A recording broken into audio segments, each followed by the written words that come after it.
merci à vous tous d'être venus aujourd'hui à cette petite réunion autour de la vie et de l'œuvre de Mario Bunge, un philosophe et physicien que nous apprécions particulièrement.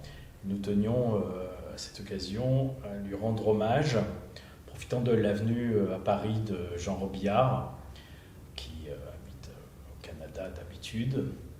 Nous nous sommes donc réunis pour évoquer quelques ouvrages de Mario Bunge déjà publiés en français par nous, édition matériologique, ou en cours de traduction, car malgré l'extrême abondance de l'œuvre de Mario Bunge, et nous n'en ferons jamais le tour, il faudrait trop de temps, nous avons la ferme intention à l'avenir de multiplier autant que faire se peut les traductions de ces ouvrages qu'il a tous publiés en anglais originellement. Il y a eu quelques traductions par le passé en français qui ont plus ou moins disparu. Il a été beaucoup traduit en espagnol, mais il faut bien reconnaître que la France n'a pas été une terre d'accueil formidable pour l'œuvre de Mario Bunge. On va sans doute évoquer ça au cours de notre discussion. Donc je voudrais à nouveau vous remercier. Je vais vous laisser vous présenter. Et de manière informelle, l'objet de cette réunion, c'est que chacun d'entre nous, et vous trois en particulier, puissiez évoquer en quoi Mario Bunge est important dans votre vie intellectuelle, avec les profils très différents que vous avez. Et ça illustre bien la diversité des approches et des thèmes que Mario Bunge a abordés au cours de sa très longue carrière. Alors vous remarquerez que je dis Mario Bunge, et il y aura sans doute d'autres prononciations, personne ne s'étant jamais mis d'accord sur la façon exacte dont il faut prononcer son nom, étant donné qu'il est né en Argentine de parents allemands, donc certains le prononcent son nom à l'allemande, d'autres à l'espagnol. Les gens de langue anglaise le prononcent sans doute encore d'une troisième manière. Voilà, tout ceci est anecdotique, mais c'est pour vous signaler ceci. Je finirai cette petite introduction en évoquant les livres déjà publiés aux éditions matériologiques, les traductions déjà publiées aux éditions matériologiques, qui sont là sur l'étagère. Ce sont ces quatre-là. Donc je vais les décrire brièvement. Donc il y a la philosophie de la médecine. Donc Mario Bunge est un physicien de formation qui s'est formé ensuite à la philosophie, et il a abordé énormément de domaines. La médecine, la biologie, les sciences sociales, la physique bien évidemment, etc. etc. Donc il a fait cet ouvrage notamment pour dénoncer le charlatanisme, etc., qui a eu souvent cours dans ce domaine. Le livre qui s'appelle Entre deux mondes, c'est son autobiographie, donc c'est un livre très intéressant justement parce qu'on y apprend beaucoup de choses sur la vie de Mario Bunge, qui a vécu 100 ans. Donc c'est une vie, on peut dire, longue et en ce qui le concerne particulièrement bien remplie. Donc c'est un livre qu'il a publié en quelques années avant sa mort, donc ça couvre vraiment l'essentiel de sa vie intellectuelle et de sa vie d'homme.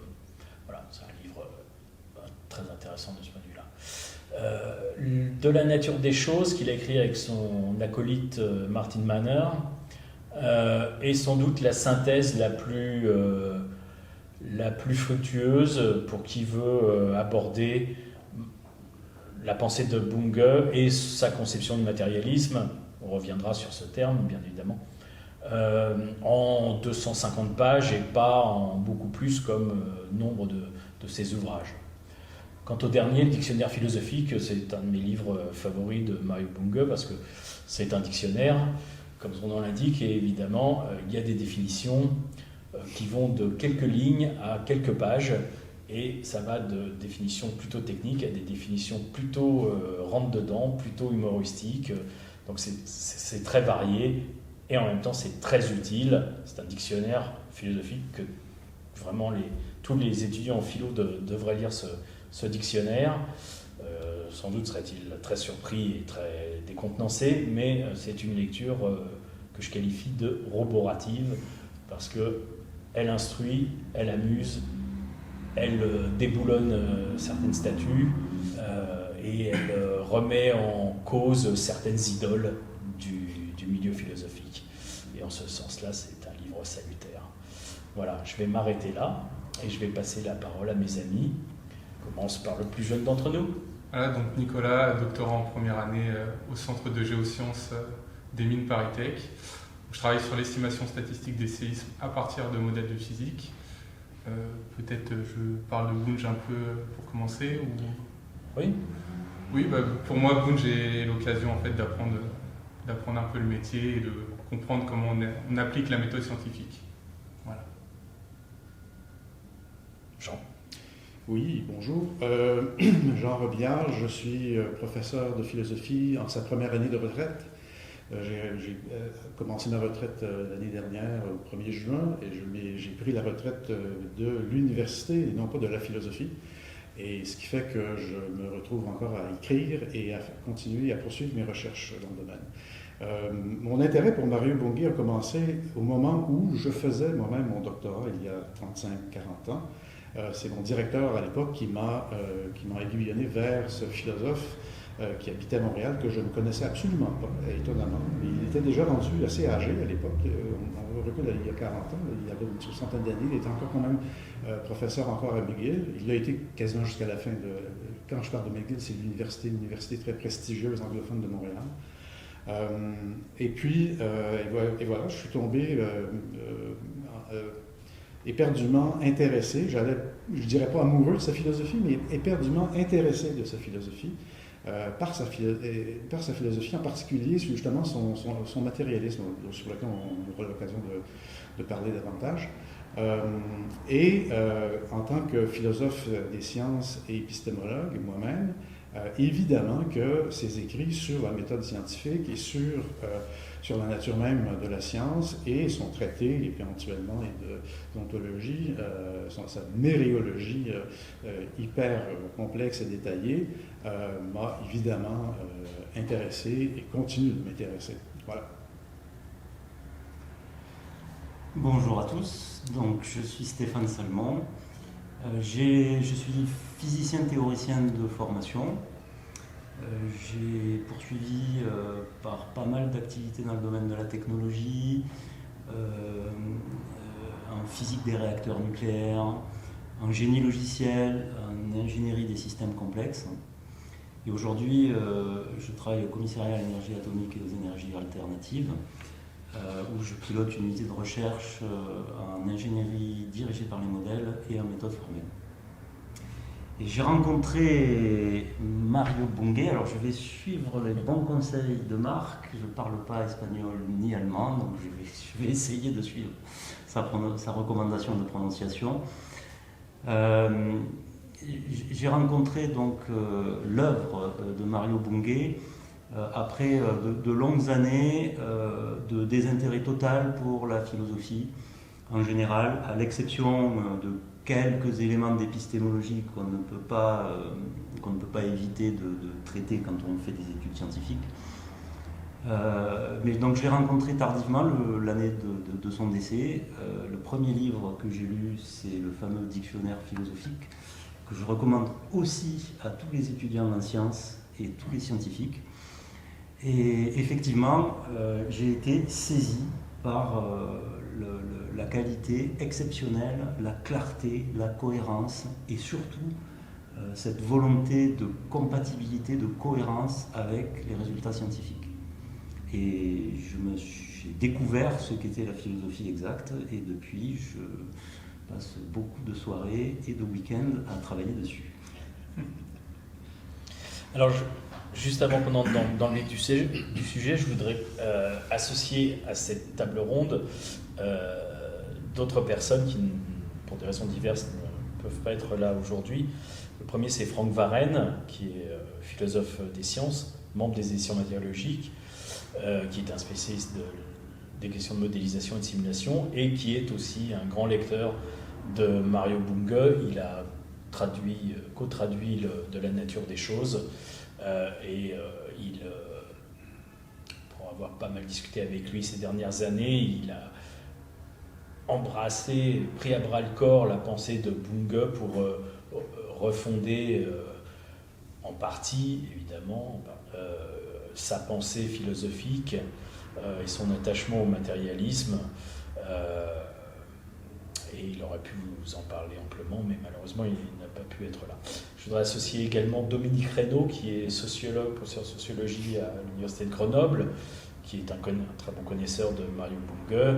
Mario Bunge a préfacé l'un de ses ouvrages publiés chez nous, et c'est un sociologue français un peu atypique, puisqu'il se dit matérialiste, puisqu'il applique la méthode scientifique de manière assidue, et voilà, malheureusement, étant à Grenoble, il n'a pas pu être là facilement. Et la troisième personne, qui est aussi très éloignée, c'est François Maurice, qui est au Canada, et qui a créé une revue qui s'appelle Métascience, en hommage à Mario Bunge. Le premier numéro a été consacré à l'analyse de l'œuvre de Mario Bunge. Un troisième numéro est en cours, les articles sont arrivés aujourd'hui, et il poursuit donc ce travail de réflexion autour de l'œuvre philosophique et scientifico-philosophique, ou de philosophie exacte. On pourrait discuter sur tout un tas de termes comme ça que Mario Bunge introduit, ou là je le paraphrase en quelque sorte. Et donc François Maurice, voilà, est quelqu'un d'important pour nous et aux éditions métallurgiques, car créer une revue sur ce genre de problématique n'est pas simple, n'est pas très bien vu, mais c'est une revue d'une grande solidité et d'un grand apport. Voilà, je tenais donc à lui rendre hommage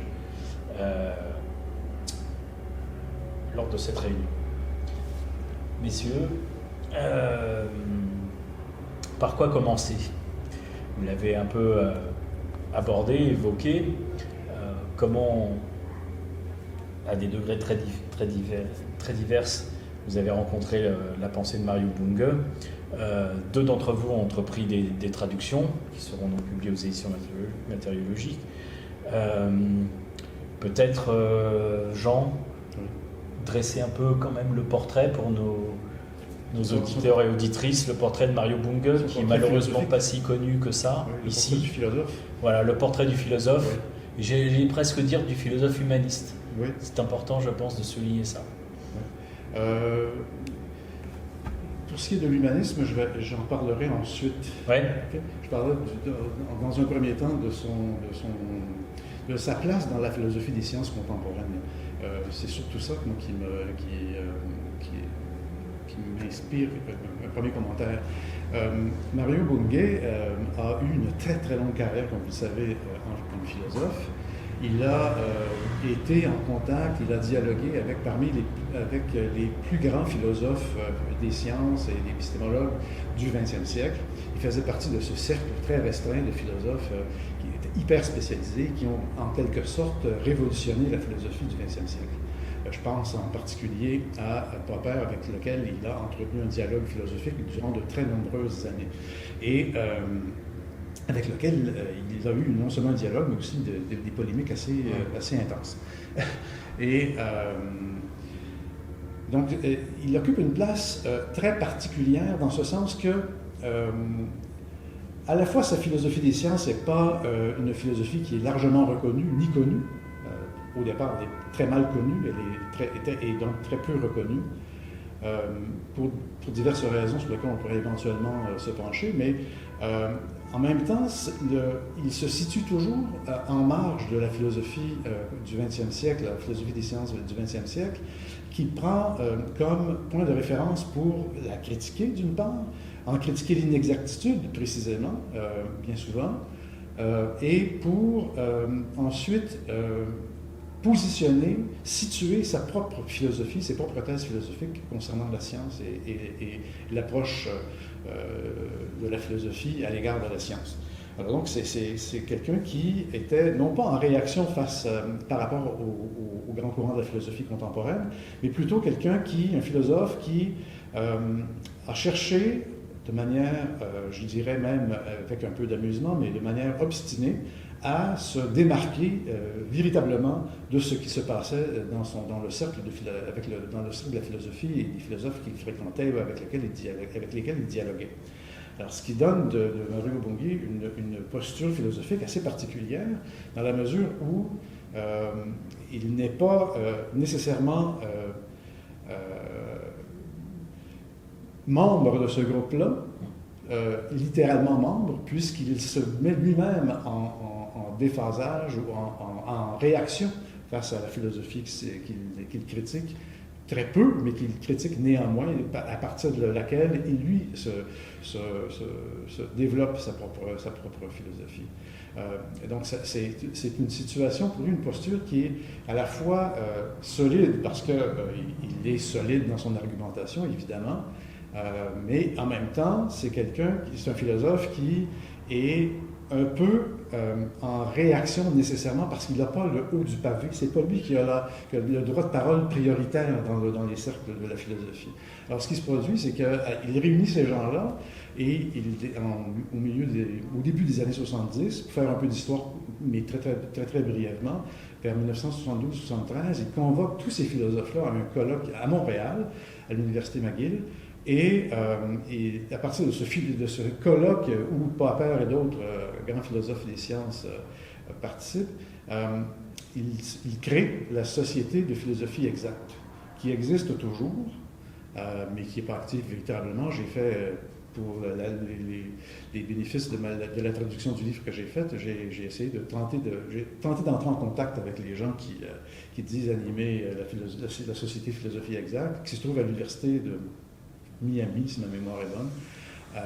Mais j'ai jamais eu de réponse, jamais eu de retour d'appel. J'aurais voulu savoir qu'est-ce qui se passe avec ces gens-là, qu'est-ce qu'ils font maintenant, qu'est-ce qui est devenu la Société de philosophie exacte, parce que c'était un projet la philosophie exacte, un projet philosophique, c'était ce qui animait énormément Bungay durant ces années 70 et 80.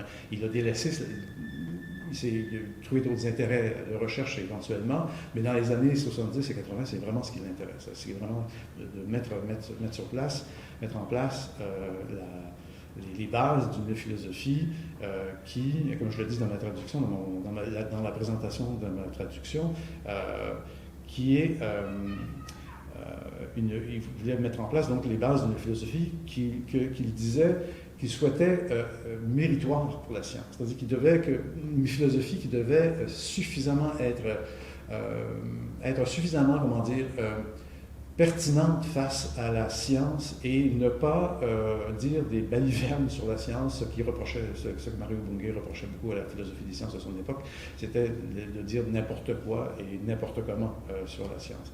Et donc la philosophie exacte, c'était la philosophie que la science devait mériter, et la mériter de manière précise aussi. La mériter pour de bonnes raisons, et non pas pour n'importe quelle raison. Alors donc, voilà, c'est un peu le philosophe. L'humanisme, chez Bungay, on va surtout le retrouver dans un de ses bouquins, où il fait l'analyse du rapport entre le matérialisme et l'humanisme. Lui-même était certainement un humaniste. Je ne l'ai pas rencontré. Je l'ai rencontré dans des colloques, oui, personnellement. J'ai échangé avec lui personnellement lors d'échanges philosophiques, mais je ne l'ai pas connu pour pouvoir évaluer vraiment la nature même de son humanisme. Mais j'estime qu'effectivement, il était un humaniste. Il avait le souci humaniste très clairement dans sa philosophie. Mais bon, je ne peux pas vraiment en discuter plus que ça. C'est un thème qui ne m'est pas familier. Voilà. J'espère que je n'ai pas été trop... Non. Stéphane, tu veux nous dire ce que tu as trouvé dans le volume du traité? Le traité, c'est la pièce maîtresse de l'œuvre de Bungay, c'est le traité de philosophie fondamentale, c'est ainsi qu'on le traduit en français, Treatise on Basic Philosophy.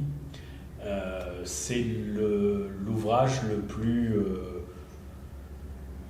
je ne sais pas comment le qualifier, le plus fondateur en quelque sorte de son œuvre,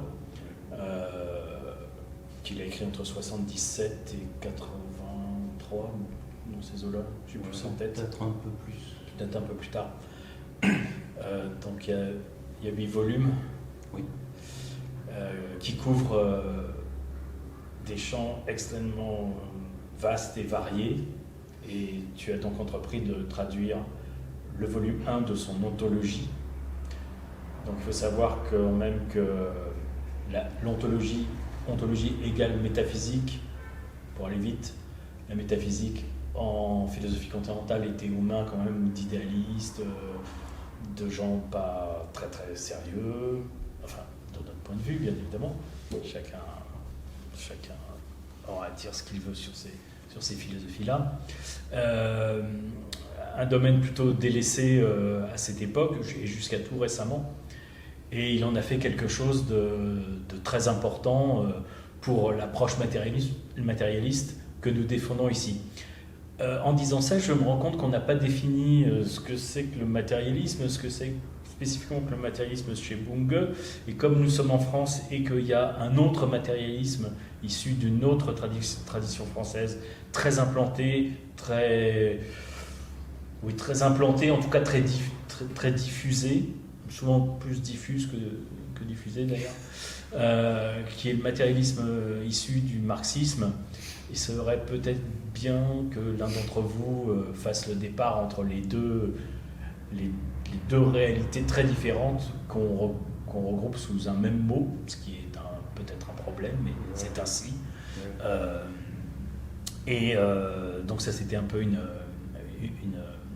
un chemin de traverse, mais je te demanderai donc de nous expliquer ce que tu as ressenti, tu l'as un peu évoqué tout à l'heure, ce que peut apporter un ouvrage de cette nature, ce volume en particulier, aussi bien que les autres, puisque ça forme un tout, indépendant, mais ça forme un tout. Je finirai là-dessus. Cet ouvrage a quand même cette spécificité en plein XXe siècle, c'est de former un système, ce qui ne se faisait plus, ce qui était très décrié, et ce qui semble être quand même une nécessité pour pouvoir justement ne pas se disperser dans l'hyperspécialisation des sciences et même de la philosophie telle qu'on l'a connue ces 50 ou 60 dernières années. Voilà, j'ai été trop long, je te laisse la parole. Oui, alors, comment je suis arrivé à considérer le traité après ma lecture du dictionnaire philosophique, je me suis rendu compte que ça avait l'air intéressant ce qui était écrit. Et donc, je me suis mis à rechercher les autres ouvrages, et en particulier les articles, puisque Mario Bunge a publié un très grand nombre d'articles. Et là, j'ai été vraiment frappé par l'extrême diversité des sujets abordés en physique, en chimie, en épistémologie, en sociologie, en psychologie, en biologie, et j'en passe. Et j'ai commencé à lire les articles, et je me suis rendu compte que il y avait de nombreuses reprises, Mario Bunge parlait de son ontologie en fait, de ce qui existe réellement et de ce qui n'existe pas réellement. Et donc j'ai essayé, je me suis dit c'est ça qu'il faut que je regarde en premier, c'est ça qui est le plus fondamental. Et l'ouvrage qui incorpore ça, qui soutient ça, c'est le volume 3 du traité, qui s'appelle donc Ontologie 1. Et effectivement, là, je me suis véritablement lancé dans la lecture de cet ouvrage, et j'ai découvert vraiment quelque chose auquel je ne m'attendais pas du tout. C'est-à-dire que j'ai reconnu l'état d'esprit, la méthode, la façon d'écrire d'un scientifique, et pas de ce que je m'imaginais être un philosophe, à tort, dans ce cas-là. Et en particulier, ce qui est frappant, c'est dans les ouvrages de philosophie classique que j'avais parcourus, on fait toujours un historique des courants de pensée, en traçant des continuités et en faisant preuve de beaucoup de déférence vis-à-vis de ces penseurs qui sont des grandes figures du passé, qui sont présentées toujours de façon très respectueuse. Et c'est pas du tout l'approche de Mario Bunge, qui lui ne s'intéresse qu'aux idées. Il s'intéresse aux énoncés de ces penseurs, et il critique ces énoncés ou les conforte, exactement à la manière d'un scientifique qui ne s'intéresse pas vraiment à qui a énoncé une proposition scientifique, mais plutôt à son contenu. Et ça m'a vraiment frappé dès le départ. à la lecture de cet ouvrage et ça m'a vraiment motivé pour continuer. Et ensuite, j'ai découvert les aspects que tu as un peu évoqués. Le premier, c'est l'exactitude de la formulation de ses idées, c'est-à-dire qu'à chaque fois que c'est possible, Mario Bung utilise un formalisme mathématique ou logique pour exprimer ses idées avec le moins d'ambiguïté possible. Deuxièmement, c'est la clarté de ce qu'il veut dire. Je fais la différence entre l'exactitude de la forme et la clarté de la signification de ce qu'il y a derrière. On peut adopter une forme formelle et dire des stupidités. Donc les stupidités peuvent être claires quand même. Ça peut être clairement stupide. C'est vrai, c'est vrai. Alors c'est plutôt la pertinence de ce qu'il y a derrière. Et puis la troisième chose qui m'a sauté aux yeux, alors un petit peu plus progressivement, et qui m'a conduit aussi à aborder les autres ouvrages du traité, c'est cet aspect de système, où petit à petit, à la lecture de cette immense œuvre, on se rend compte que chaque brique s'appuie sur la précédente et supporte la suivante, que chaque énoncé est en relation avec un autre énoncé, et ça constitue un système conceptuel, dirait Mario Bung, puisque son ontologie décrit les systèmes concrets, matériels. Et effectivement, pour en arriver à la question du matérialisme, c'est une des caractéristiques fondamentales de l'ontologie de Mario Bung, c'est le matérialisme, donc un réalisme objectiviste basé sur une idée que seules les choses concrètes existent,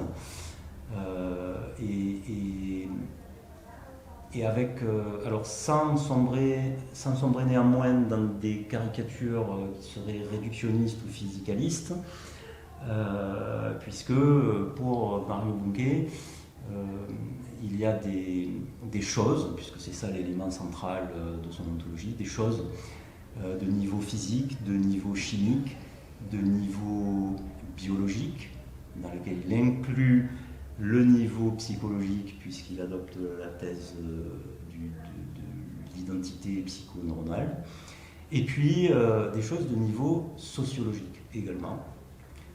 Et il admet que toutes ne se réduisent pas de façon mécanique les unes aux autres. Nicolas, comment peux-tu nous décrire la façon dont un géophysicien en devenir rencontre Mario Bung, enfin tu l'as évoqué tout à l'heure, mais surtout comment tu comptes en faire ton miel dans les années à venir, puisque tu m'as expliqué que pour toi c'était il y avait les deux piliers de ce que tu comptes faire. Il y avait le pilier évidemment disciplinaire de la science que tu explores, et puis c'est cette pensée-là, avec les spécificités qu'on a un peu évoquées rapidement là. Comment tu vas conjoindre les deux? Qu'est-ce que ça t'apporte? Enfin, tu vois la question. Qu'est-ce que tu espères pouvoir en tirer comme profit intellectuel et théorique? Oui, déjà pour reprendre ce que vous avez dit, Mario Bung, plus qu'un philosophe ou un scientifique, c'est vraiment un méta-scientifique. Et c'est ça en fait qui fait que son approche en fait est utile en science pour pouvoir raisonner sur ce qu'on fait et pouvoir trouver des résultats et comprendre le monde réel.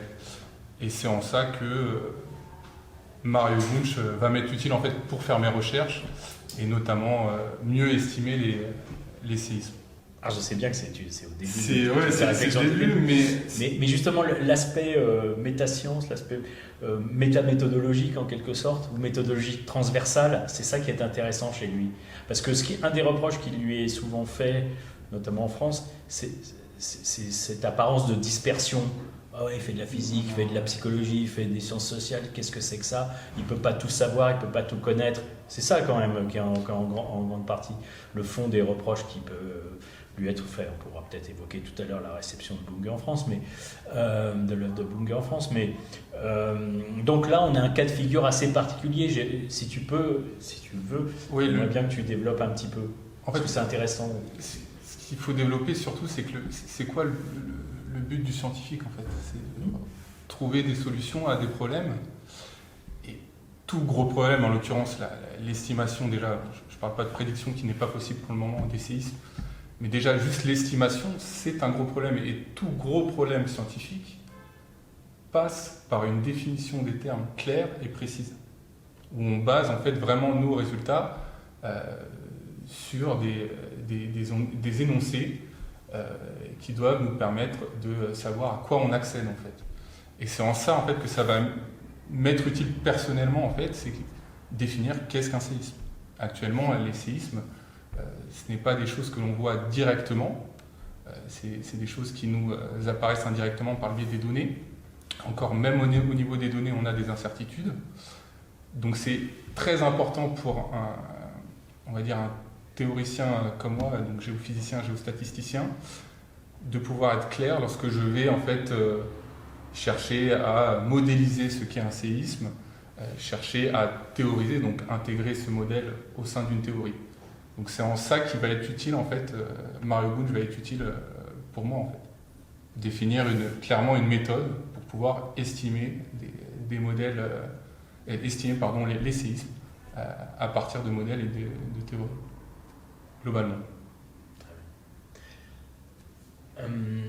Quel point aborder maintenant? Il y en a de très nombreux, évidemment.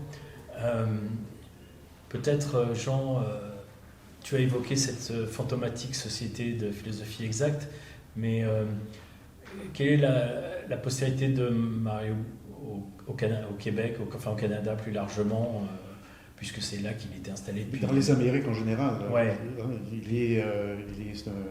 Sa philosophie et la personnalité de Mario Bunge couvrent les deux Amériques, l'Amérique du Sud et oui, l'Amérique bien du Nord. sûr. Il est encore très, très connu. Sa notoriété est encore très forte en Amérique latine. Oui, voilà, c'est là où je voulais en venir. C'est pour ça que j'ai dissocié un peu, parce Ouais. que sa pensée est vivace. Il y a des auteurs qui le citent, ce qui n'est pas le cas de beaucoup de gens en Europe et en Amérique du Nord. Mais en revanche, en Amérique du Sud, il est là. Il est là, toujours. Tandis qu'en Amérique du Nord, aux États-Unis, il est complètement absent, il est complètement récalé dans les coins d'ombre du monde philosophique. Au Canada aussi, d'une certaine façon, puis au Québec également.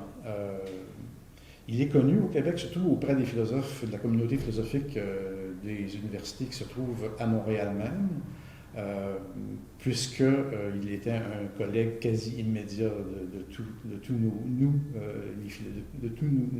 tous les philosophes qui sont à Montréal. Mais même s'il participait encore jusqu'à tard dans sa carrière à des colloques, à des rencontres scientifiques, etc., c'était pas quelqu'un qui était à qui on pensait lorsqu'on voulait avoir, par exemple, ce qu'on appelle en Amérique anglophone un speaker, quelqu'un qui allait présider un colloque ou qui allait être le conférencier principal ou des trucs comme ça. C'est pas quelqu'un à qui on pensait depuis de nombreuses années. Pourquoi? Il y a beaucoup de raisons. Il y a beaucoup de raisons. Et parmi ces raisons-là, il y en a une dont tu parlais tantôt, qui est celle de sa une perte de crédibilité d'une certaine façon en raison même de l'ampleur et du nombre de sujets qu'il a abordés durant sa carrière. C'est-à-dire qu'il s'est bâti autour de lui une vision selon laquelle il était un touche-à-tout. Et c'est pour des philosophes, surtout dans le domaine des philosophes de la philosophie des sciences, quelqu'un qui touche à tout comme ça, les philosophes des sciences ont tendance à dire, un peu comme tu le disais, il ne peut pas tout connaître, c'est faux, c'est superficiel. Donc, la critique qu'on a adressée à l'œuvre de Mario Bunge à partir des années 80-90, c'était cette critique d'être un touche-à-tout, de papillonner d'une certaine façon, de manière superficielle autour de certains choses. Alors que ces ouvrages démontrent exactement le contraire. Ce n'est pas superficiel. Au contraire, il a pris sur chacun de ces sujets qu'il a abordés, il les a pris à bras-le-corps, il les a développés, il les a approfondis, il les a vraiment étudiés de manière rigoureuse et précise. Mais sa réputation, une fois qu'on a une réputation établie, c'est très difficile de la combattre et de la transformer encore plus. Il y a...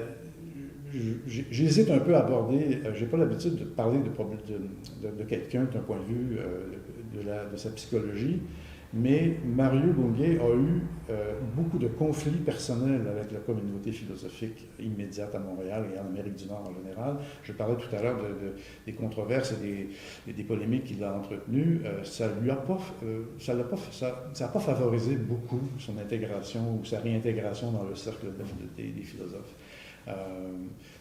Probablement que cet aspect de sa personnalité combative, mais en même temps très ferme, j'allais dire obstinément ferme, bien souvent sur des sujets, a fait en sorte qu'il a été exclu du dialogue. Sa réputation d'être un touche-à-tout est liée chez nous beaucoup à d'être quelqu'un qui était très peu ouvert au dialogue. Alors, mais c'est une réputation. Moi, comme je vous dis, j'ai pu échanger avec cet homme-là à quelques reprises dans des colloques. Il était tout à fait ouvert au dialogue, bien sûr, mais sa réputation était là, néanmoins. Et ça l'a vraiment défavorisé dans le milieu, vraiment. Mais bon, voilà. C'était quelqu'un qui était touche-à-tout, mais qui allait voir les scientifiques. Et ça, qui discutait aussi avec les scientifiques.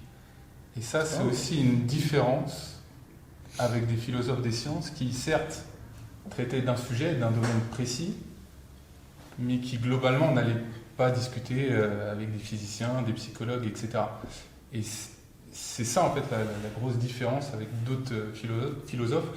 Et je pense que c'est ça aussi qui fait la rupture entre scientifiques et philosophes, et que beaucoup de scientifiques, en fait, n'écoutent pas les philosophes, parce qu'en fait, il n'y a pas d'échange, en fait.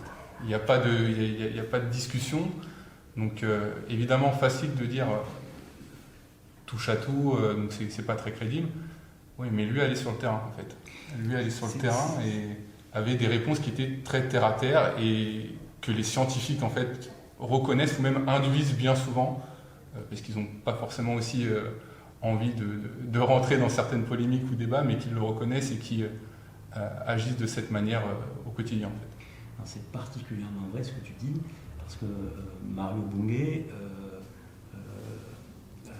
a eu de nombreuses discussions avec de nombreux scientifiques purs et durs, donc bien au-delà de la discussion avec les grands philosophes du moment, il est aussi allé voir les grands scientifiques. Il avait la capacité de discuter avec eux, puisque en fait, Mario Bunge a commencé sa vie intellectuelle comme physicien. Il a soutenu un doctorat de physique, il a publié dans Physical Review, si je ne m'abuse. C'est quelqu'un qui avait le niveau pour discuter d'égal à égal avec des physiciens. Absolument, absolument. Et ce qu'il faut ajouter, c'est qu'il a, à l'intérieur de sa vaste œuvre et de la multitude de sujets, il s'est quand même focalisé pendant toute une période sur la physique fondamentale, sur ce par quoi il a été formé initialement. Et il y a eu des combats assez rudes aussi quant à l'interprétation de la mécanique quantique. Donc on peut dire que, je ne vais pas rentrer dans les détails parce que je ne suis pas compétent évidemment, mais on peut dire qu'il a toujours pris à bras le corps les sujets les plus ardus et les plus disputés de la science, parce que le partage entre science et philosophie des sciences, quand on s'intéresse à des questions d'interprétation de mécanique quantique par exemple, bon courage pour dire ça c'est de la science, ça c'est de la philosophie, de la physique. Il a pris à bras le corps ces questions-là. en étant minoritaire pendant des décennies. Absolument. Ça se décante depuis quelque temps, mais c'est après la période d'activité de Bunge. Et donc on va dire que d'une certaine manière, il était un peu précurseur, pas lui seul, hein, évidemment, avec quelques autres outsiders, comme on dirait. Et tout ça concourt à faire en sorte qu'à la fois ça rend très attachant pour quelqu'un comme moi, par exemple, parce que j'aime bien ce genre de personnalité, et surtout ça permet de comprendre pourquoi il était souvent en porte-à-faux, mis de côté, etc., parce qu'il s'est souvent, voire presque tout le temps, situé en dehors des courants dominants. Et je reprends sa défense du matérialisme, et du matérialisme tel que Jean l'a esquissé tout à l'heure, depuis la fin des années 40, quand il a commencé à publier et à réfléchir en tant que philosophe, jusqu'à ces dernières années, le paysage du matérialisme s'est modifié, bien évidemment. Il en a été un acteur considérable. Beaucoup qui sont intervenus dans cette histoire-là l'ont tout simplement passé sous silence. Ça aussi, il faudrait que quelqu'un se penche là-dessus, un sociologue des sciences, justement. Ça n'existe pas la sociologie de la philosophie, contrairement à la sociologie des sciences, mais il faudrait que quelqu'un fasse ça. C'est vraiment très surprenant et très choquant d'une certaine manière, parce que très injuste, mais on peut dire qu'il a été présent sur tous les fronts, en quelque sorte. Et ça aussi, ça contribue à le rendre particulièrement attachant à nos yeux, je pense. Peut-être revenir sur ce qu'il y a dans ce traité, outre le volume Ontologie 1. On ne va pas passer en détail les 7 volumes, hein, bien évidemment, mais je dis ça pourquoi ? Parce qu'on vient d'évoquer ce reproche qui lui a été fait d'être touche-à-tout, mais lui faire ce reproche sans prendre en compte qu'il a écrit un truc comme le traité, qui est une sorte de colonne vertébrale des savoirs avec des outils de pensée extrêmement élaborés qui ne peuvent en aucun cas être taxés d'amateurisme ou de quoi que ce soit. Donc le reproche qu'on lui a fait, il est doublement injuste, parce que, vous l'avez dit, il n'est pas vrai, parce qu'il connaissait bien les sujets qu'il traitait, parce qu'il se renseignait, c'est comme ça qu'il faut faire, hein. Et beaucoup de gens qui parlent des sciences ne se renseignent pas. Et en plus, il y avait cette contrepartie, et c'est pas le seul, hein, il n'y a pas que le traité, on peut dire que ces ouvrages, on peut les diviser en deux ou trois groupes: les ouvrages ultra techniques, les ouvrages plus grand public, plus faciles à lire, plus abordables, comme le dictionnaire, la nature des choses, etc. Puis des ouvrages qui se focalisaient sur tel ou tel domaine, comme les sciences sociales, la médecine, etc. Donc c'est bon. Enfin, ça a l'air banal, ce que je viens de dire est assez banal, mais je trouve étonnant qu'on lui fasse des reproches de cette nature, alors qu'il suffit de regarder sa bibliographie, il y avait tout cet édifice conceptuel qui démentait complètement ces accusations-là. Voilà. Enfin, une fois que j'ai dit ça, je n'explique rien, je ne fais que constater. Ce qui est intéressant, si je peux me permettre, dans ce que tu as dit, c'est qu'en fait, il fait évidemment les traités, beaucoup de livres, mais comme il part d'une analyse en fait systémique, en utilisant les systèmes, en fait, il a utilisé quelque chose qu'on retrouve qu'on retrouve à chaque fois en physique, en fait.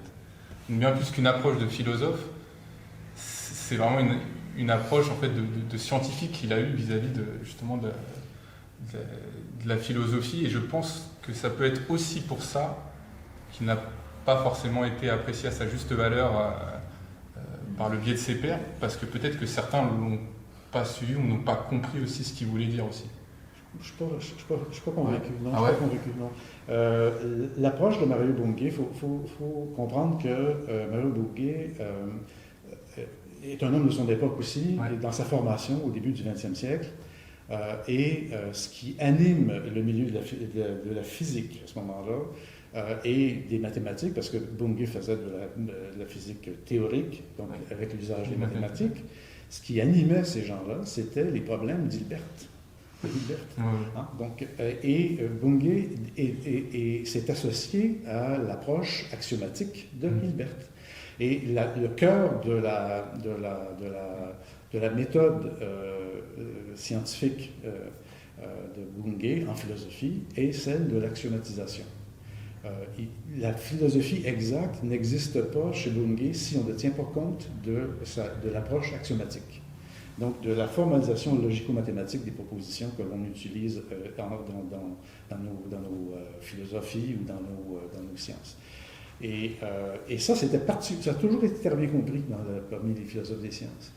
Cependant, ce qui est remarquable, c'est que en même temps qu'il faisait de la philosophie, qu'il axiomatisait la philosophie ou sa philosophie, il y avait toute cette tendance très très forte du néopositivisme ou du positivisme logique qui utilisait aussi la logique, mais d'une manière complètement opposée à celle de Bungé. Pas dans une perspective de rendre... Parce que quand on parle d'axiomatisation en sciences ou en mathématiques, ce qui est intéressant de considérer, c'est qu'une fois qu'on a axiomatisé, on peut élaborer sur le sens de la chose qui a été axiomatisée. On peut donc faire de la métamathématique, on peut faire de la sémantique formelle avec ça. Et ce que reprochait essentiellement Bungé à ses collègues Carnap et compagnie, c'était essentiellement que l'usage de la logique qu'il faisait à ces gens-là, les néopositivistes, n'était pas une approche qui permettait de clarifier le sens de la science. Au contraire, ces gens-là développaient quoi? Ils développaient une métaphysique au sens péjoratif du terme. C'est-à-dire qu'ils ne développaient même pas une ontologie, ils développaient un idéalisme ontologique carrément avec des propositions qui devaient exister en elles-mêmes, par elles-mêmes, parce qu'elles étaient strictement logiques. Il y a des passages savoureux sur ces sujets-là dans le volume d'Ontologie 1, savoureux mais très documenté sur la métaphysique des mondes possibles, la logique modale, etc. Et effectivement, Mario Bungé n'était pas très adepte de ces choses-là, clairement. Je peux ajouter une dimension à cette discussion aussi, une chose qui m'a frappé aussi quand j'ai lu l'introduction du volume d'Ontologie du traité, c'est que Mario Bungé rend aussi un grand hommage aux ingénieurs, à la technologie, en particulier à ce qu'il a appelé, qu'on appelle la théorie générale des systèmes, dans lequel il met l'automatique, la cybernétique, la théorie de la commutation, etc. Et qui est devenu un peu le socle de base de l'ingénierie aujourd'hui. La notion de système, tu parlais de science, mais c'est aussi dans l'ingénierie. Et c'est aussi quelque chose qui m'a vraiment frappé. Je me suis dit, mais moi, j'ai jamais lu de livre de philosophie qui commence avec un hommage informé à des théories d'ingénierie. Ce qui manque cruellement au débat et aux réflexions contemporaines, puisque nous vivons dans des sociétés hyper technologiques où les ingénieurs sont omniprésents, mais silencieux, si je puis dire, quant à leur épistémologie, leurs croyances implicites, etc.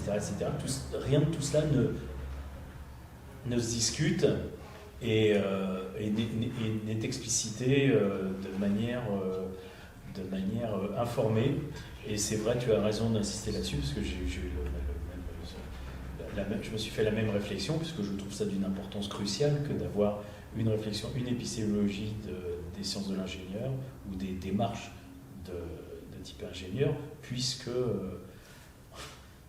je vais encore dire quelque chose qui peut paraître banal, mais nous ne vivons que par ça, quoi. C'est tous nos produits, tout ce qui nous permet de vivre, d'agir, de concevoir, de nous mouvoir, que sais-je, relève de ce vaste ensemble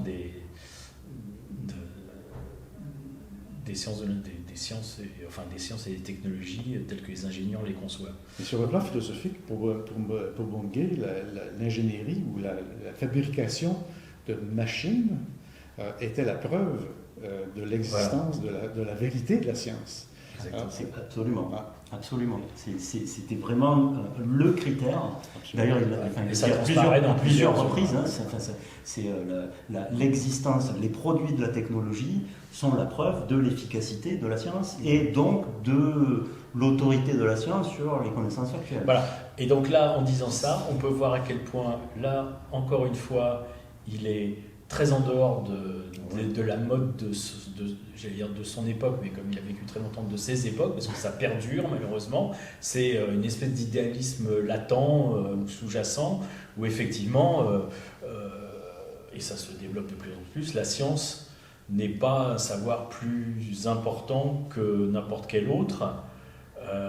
Oui, mais non, parce que ça dépend de quoi on parle, et Bunge insistait bien là-dessus, à tel point qu'il revendiquait le mot de scientisme en un sens très particulier, une sorte de peut-être un pied de nez, j'ai toujours interprété ça comme ça, une espièglerie, puisque c'est un mot très dévalorisé, et pour cause, puisque c'était pas le scientisme du XIXe siècle, c'est pas quelque chose de très intelligent, mais il a repris le terme pour expliquer que la science est le meilleur moyen de savoir de quoi le monde est fait, à nul autre pareil.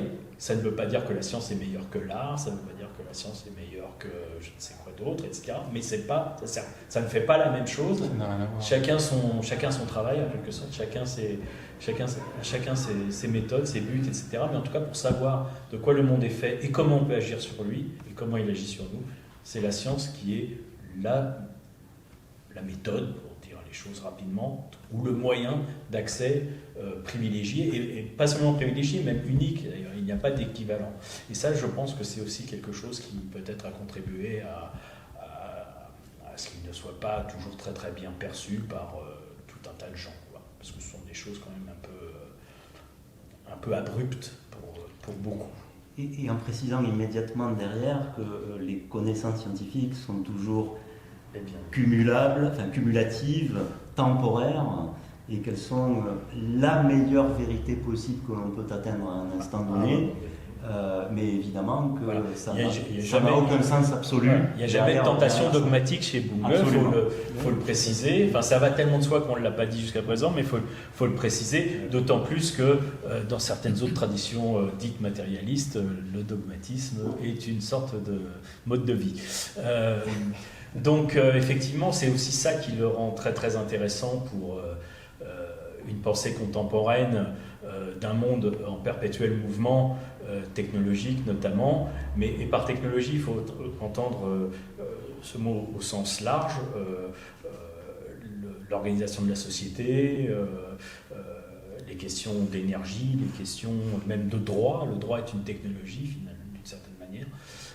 Voilà, cette réflexion qu'il a initiée et qui est développée par certains, on en retrouve dans la revue Métasciences, par des Sud-Américains notamment, eh bien, je trouve qu'elle est vraiment importante pour notre période où on connaît des bouleversements et politiques, et idéologiques, et technologiques, et tout ça s'entremêlant beaucoup.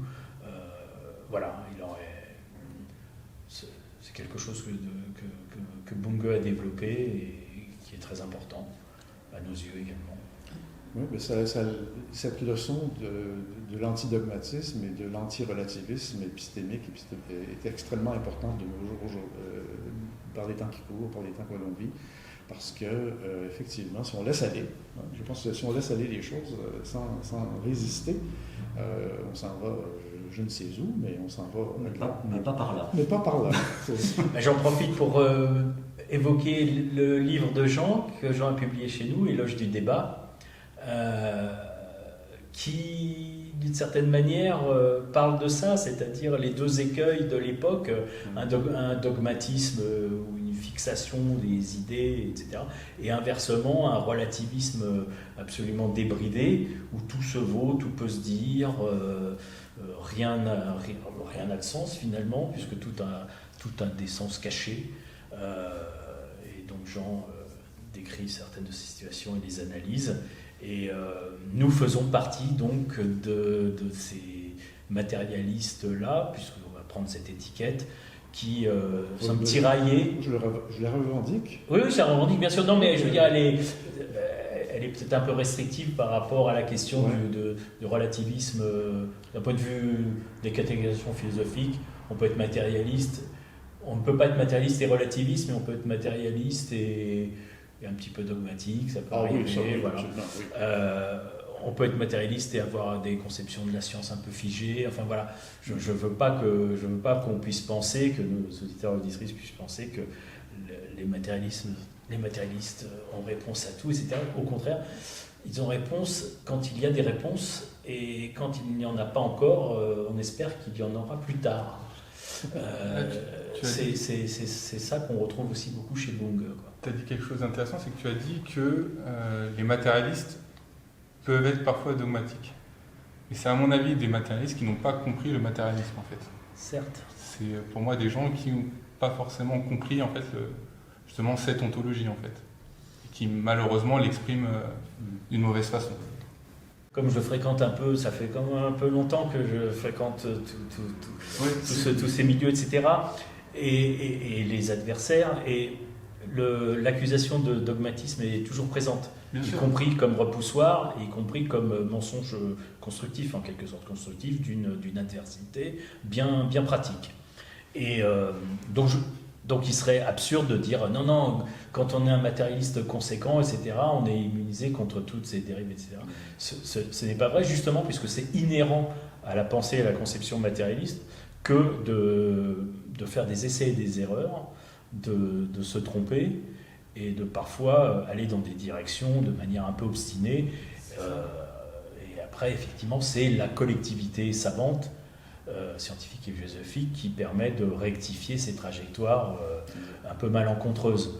Mais je pense que le matérialisme, au contraire, le matérialisme conséquent, comme tu disais, il y en a qui ne le sont pas, a normalement tous les moyens de penser pour, sinon se corriger soi-même, parce que c'est toujours compliqué, mais au moins collectivement avoir une trajectoire de pensée qui soit cohérente avec les savoirs du moment, donc de ne pas aller justement dans le mur du dogmatisme. Voilà.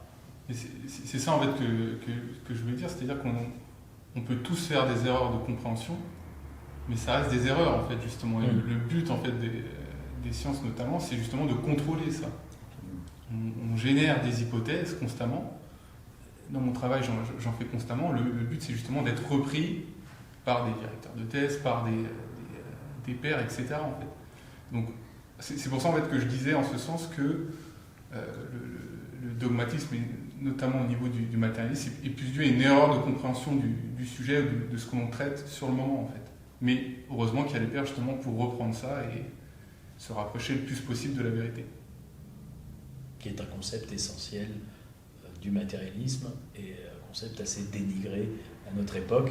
Genre, tu as beaucoup travaillé sur ces questions-là. Peut-être voudrais-tu dire quelques mots sur la conception de Bunge, la conception qu'avait Bunge de la notion de vérité, qui est une notion très, très difficile à cerner. Donc peut-être que l'exercice est un peu compliqué, surtout qu'on ne va pas trop tarder, oui, mais je pense que c'est important, comme c'est une notion fondamentale pour nous, de toute manière. Il faut dire en tout premier lieu que la notion de vérité est une notion sémantique. Ce n'est pas une notion qui loge ailleurs que de la sémantique. C'est-à-dire que, et pour le bénéfice de ceux qui nous écoutent et qui nous regardent, la sémantique, c'est quoi? C'est le sens que l'on attribue ou une valeur que l'on attribue à quelque chose qui est logiquement structuré, qui est logiquement compréhensible. Et pour Bunge, la vérité, c'est essentiellement ça. C'est-à-dire qu'à partir du moment où on est en mesure de comprendre, de se représenter j'allais dire un phénomène, c'est un mot qu'il utilise aussi, mais pas dans le sens de la phénoménologie, on se comprend. Lorsqu'on peut se représenter, modéliser par exemple un phénomène quelconque concret, ou un événement, disons un événement qui se passe, que l'on observe, Et si on le formalise, on peut donc l'interpréter et lui décerner et en tirer des conséquences. Et lorsque l'on tire des conséquences de ce formalisme-là, on atteint une certaine vérité. Une vérité qui n'est pas absolue, elle est provisoire jusqu'à preuve du contraire. C'est vrai jusqu'à preuve du contraire, jusqu'à temps qu'effectivement on se fera dire par nos pairs, on se fera dire par un concurrent, on se fera dire par etc. que la conclusion que l'on a tirée n'est pas exacte parce que tel paramètre, telle variable, blablabla, etc. Donc c'est comme ça que Bungay concevait la vérité. Et c'est une notion qui est sémantique, même en sciences et aussi en philosophie, bien évidemment. Et d'autant plus que Bungay était un mathématicien très habile, évidemment. Il maîtrisait la technique mathématique, il maîtrisait les techniques de la logique formelle aussi. Et pour lui, la vérité va de soi. Et si on parle de valeur de la sémantique de la notion de vérité, il faut nécessairement, chez Bungay, parler de sa théorie de la référence. La théorie de la référence, elle est, de la façon dont moi je la comprends tout de moins, c'est une notion, c'est une théorie qui n'est pas celle de Frege, c'est pas celle qui a été développée par les Wittgenstein de ce monde, c'est une théorie qui est d'une simplicité surprenante. La référence, elle est immédiate. À partir du moment où on fait un énoncé, on n'a qu'à poser, pour Bungay, on n'a qu'à poser qu'il y a un lien de référence entre l'énoncé que l'on fait et la chose que l'on se représente par ça. Alors c'est d'une simplicité désarmante. On n'a pas besoin, à partir de ce moment-là, de développer une théorie sémantique ou un métaformalisme très complexe. Il est là dans l'énoncé. Et ça, c'est une approche de l'axiomatisation. C'est lié directement au premier postulat que l'on fait lorsqu'on axiomatise un système. On pose un sens dans les premiers postulats. On pose qu'il existe quelque chose auquel on va attribuer un sens éventuellement dans nos déductions. Alors donc, donc la vérité pour Bungay se situe dans cette procédure intellectuelle qu'il met de l'avant dans ses écrits. Pour conclure, on pourrait discuter des heures et des heures, évidemment. Rendez-vous compte, 70 ans de réflexion, plus de 100 bouquins, 300 et quelques articles, je ne sais plus, etc. Bon. Donc je vais vous demander un mot de conclusion, vous remercier déjà de votre participation. Pour ma part, je vais vous céder la parole. Juste avant, j'ai oublié tout à l'heure d'évoquer Pierre de Leporte, qui est un biologiste, qui est celui qui nous a proposé la première traduction de Mario Bunge, un ami qui a lui aussi, un peu comme vous avez raconté tout à l'heure, a rencontré Bunge, je ne sais plus les circonstances évidemment, mais alors qu'il était biologiste, un spécialiste de phylogénie, et qui ne s'en est plus détaché. Il y a trouvé énormément de choses, à tel point qu'il a dirigé un numéro d'une revue de son domaine, consacré à systématique et philosophie, dans laquelle évidemment il convoque Mario Bunge de manière abondante.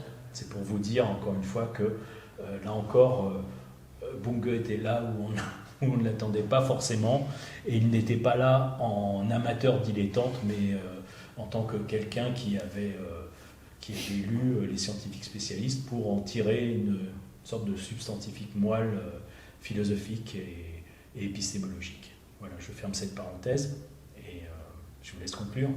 Pour ma part, je dirais que chaque controverse scientifique est un débat sur la vérité et qu'il est nécessaire pour le scientifique d'apprendre, de comprendre qu'il se place nécessairement dans un cadre philosophique lorsqu'il réalise ses recherches.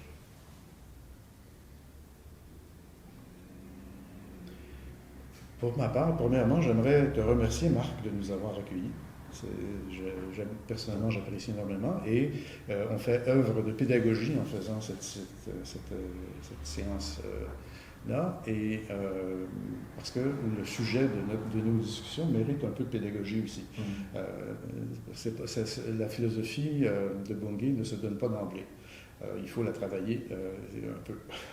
Et puis, bon, voilà. Et donc, je pense que ce qu'on a fait, les propos qu'on a tenus aujourd'hui, permettent à tout le moins d'introduire de manière intelligente, j'espère, à la philosophie de Bungay et aux problématiques qu'il a abordées. Un des héritages de Bungay, je pense, dont il faut cultiver, s'approprier et cultiver, c'est essentiellement cet intérêt marqué et marquant au travers de tous ses écrits pour la rigueur et la méthode de la pensée philosophique. C'est un anti-heideggerien, on se comprend. Hein, c'est tout le contraire de toute cette philosophie verbomotrice. Et je pense qu'il est très important qu'on puisse s'inspirer de l'exemple qu'il donne, parce que ces livres aussi servent à ça, à montrer par l'exemple même à quoi servent ces thèses. Et ça, c'est pour ça qu'il faut travailler un petit peu Bungay, aller au-delà peut-être pas au-delà, mais essayer de comprendre la nature, l'intention même du projet à chaque fois qu'on lit Bungay, parce qu'il y a cette dimension, j'allais dire, expérimentale, de prouver par l'expérience philosophique qu'il démontre en écrivant ses ouvrages et ses articles quelle est la nature même de la philosophie de ses thèses. Ça, c'est important. Et c'est très difficile de l'enseigner, je peux vous le dire. Parce que j'ai tenté, je l'ai enseigné pendant des années, cette approche auprès de mes étudiants. C'est très difficile, c'est très, très, très difficile. Ouais, mais ça se fait. Merci effectivement pour nous avoir réunis dans ce moment très agréable et puis qui j'espère peut-être se reproduira une autre fois. Je pense qu'on n'a pas complètement épuisé le sujet. Non.